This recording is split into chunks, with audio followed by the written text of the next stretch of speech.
Do you ever feel like you're putting in all the efforts on the slopes, but not really getting the result that you want? This is a common frustration among many skiers. Many skiers believe that if they just ski, they'll get better, and if they spend more time on the slopes, they're gonna improve. They're thinking about quantity versus quality. And we're gonna show you 5 things that you could be doing that will actually help you to improve. Make sure you watch to the end of the video. We're gonna share one bonus tip that may be stopping you from skiing as well as you've ever hoped and could be.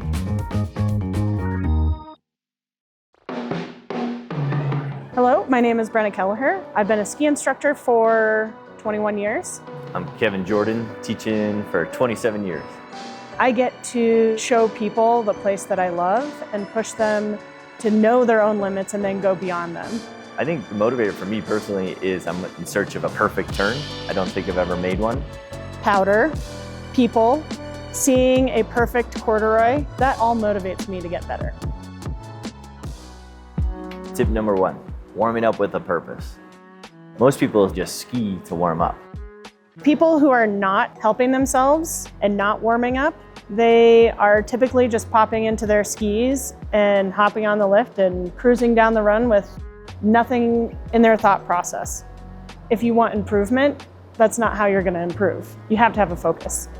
Why is it a mistake to warm up with no purpose? I think you're just trying to get down the hill. That is a purpose, but if you wanted to work on technique or just a little more efficiency, you may need to think deeper than that. And it actually helps focus me in way sooner than if I were to just ski from the top of the chair to the bottom. I find that if people do warm-ups and they have a specific focus and a sensation they're thinking about while they warm up, then they'll do better in their skiing career and see more improvements. When I'm warming up, I like to think about my core as a reminder of what I want to feel when I'm skiing. And I'll usually do a drill called railroad tracks. I like to start on a low angle run. I like the feedback from the snow. Is it icy? Is it soft? Is the ski gripping? And what the ski is doing from tip to tail. Specifically, what I like to feel is, am I tipping my feet at the same time? Is my stance remaining the same? Now, this is my warm-up. It might not necessarily be what you're working on at this point in time. The important thing about warm-ups is to pick something that works for you. Instead of warming up by just skiing from the top of the lift to the bottom, I want you to think about what you're actually doing skiing. When I'm using Carv, I'll warm up and I may take a look at one of my weaker areas, especially on like the first run, and that just helps me decide on what focus I actually want to work on. Tip number 2 is, instead of surviving, start skiing. We actually want you to thrive in your skiing. And what I mean by that is, a lot of times people say, I'm a great skier, I can get down anything. If you tend to go into terrain before you're ready, some of the common things that I see is people tend to ski defensively. They're not really committed to going where they want to go. So it means that our legs get super tired, our quads burn out.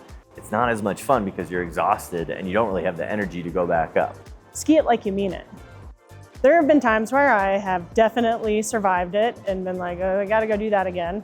So what you could do instead is go to easier terrain and maybe work on something. Say if you're leaning back a little bit on steeper terrain, is there a way that you could ski more centered? One of the ways to do that is actually unbuckle your ski boots. And I'll just ski some of those short turns. So this will just help like some of my 4F for that whole moving forward, moving backwards score in the initiation, just to try to find my balance. So like, am I moving my like skis underneath me because I'm gonna need to do that when I'm skiing?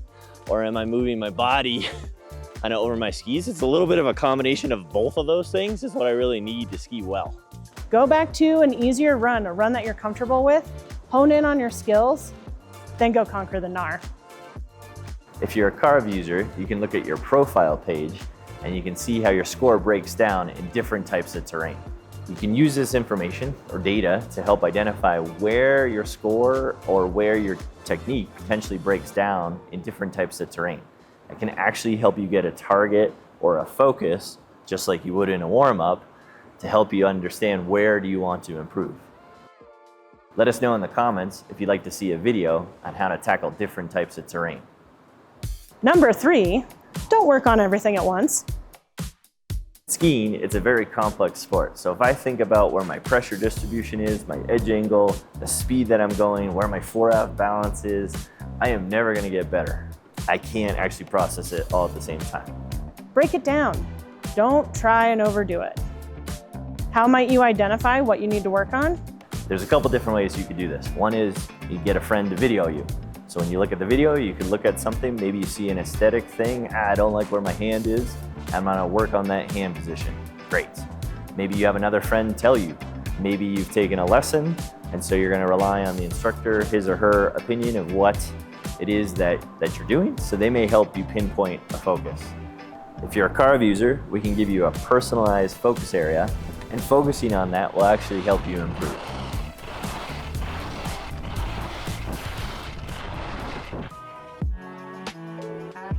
Tip number 4 is don't rely on what feels good. So when you're relying on what feels good and only what feels good, then you're just repeating bad habits because you're not pattern breaking. In skiing, sensations are very personal. What feels good to me may feel bad to someone else. To improve, you actually have to do something weird.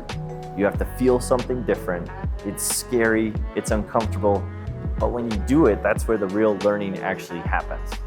And one of the ways to do this is actually if I were to target something, let's say like a different edge angle, and I'm playing with where I'm going to put that in the turn, it may feel different if I put it lower in the turn than if I do higher in the turn. I like to shadow ski, so if the sun's behind me, I can look at my shadow and see what's going on if I have a specific cue that matches. So if you're a Carv user, you can use real-time feedback, maybe one of the monitors, that will help you understand if you're making that change. For example, I use one of the Ski IQ monitors all the time where I can see maybe one of my turns is slightly stronger than my other one. And if that asymmetry is going on, I will work on the weaker turn and see if I can improve it to get it to the similar range as the other turn. Tip number 5 is being accountable to improving your skiing. Things are never accomplished very well on your own. You don't have anyone to check in with. You don't have any source of meter on where you're at on your improvement scale. So find a coach, find an instructor. Use Carv if you're a Carv user. Carv is actually a community, which is pretty cool. Personally, I feel like skiing is kind of similar to think of like a weight loss program. A lot of times people don't see them actually making results. It's because you don't see the incremental changes as you go because you're experiencing it all the time. So you need to find someone or figure out a way to hold yourself accountable to getting better. You just need to work on your high edge angles. Yeah, earlier in the turn. Something that I struggle with when I'm skiing is I get a lot in my head. It's not really a team sport. We tend to think that we have to solve all of these problems on our own, but we never are able to understand what exactly is going on. So that's when you need to seek out help and find a friend or a coach. Having access to these small improvements or people that you're able to check in with, it motivates you. Naturally, as humans, we are motivated by success. So if we have little successes in our skiing, then we get more motivated to keep improving. So one of the great things about Carv is at the end of the season, you actually get a season review. And that way you can track to see your progress from when you started at the beginning of the season to at the end. If you're on a ski trip, you can do the same thing. Day 1 to day 5 or 6 or 7, did you improve? Did you pick a metric? And hopefully you got better. Bonus tip time. So one of the things that may be holding you back from improving is actually your equipment. And there's so many variables with equipment. It could be the type of boot flex that you have. It could be the width of ski that you're skiing on. If you can think about the tool that you need for that day, that's going to be an important asset in your improvement. What you should do if you're worried about your equipment is check in with maybe an instructor, maybe with someone, a true professional in a rental shop or ski shop, and just ask questions. Ask multiple questions to multiple people and see where you kind of get the consensus. When you get the consensus, that's the direction you want to go. Most of all, you're going to want to find someone that you know and that understands your skiing ability level, because they're going to be able to put you on gear that is going to most promote your growth in the sport. Improvement does require practice, but it doesn't require quantity hours of just doing the same thing over and over again, expecting different results. The one thing that you can do is if you warm up for a purpose, if you focus on one thing at a time, if you try to find some sensations that feel weird or feel different, and then if you're a Carv user, you can actually have a personalized focus metric that you can help improve, and then find an accountability person or accountability buddy. Pick something to improve and go for it. Thank you for watching this video.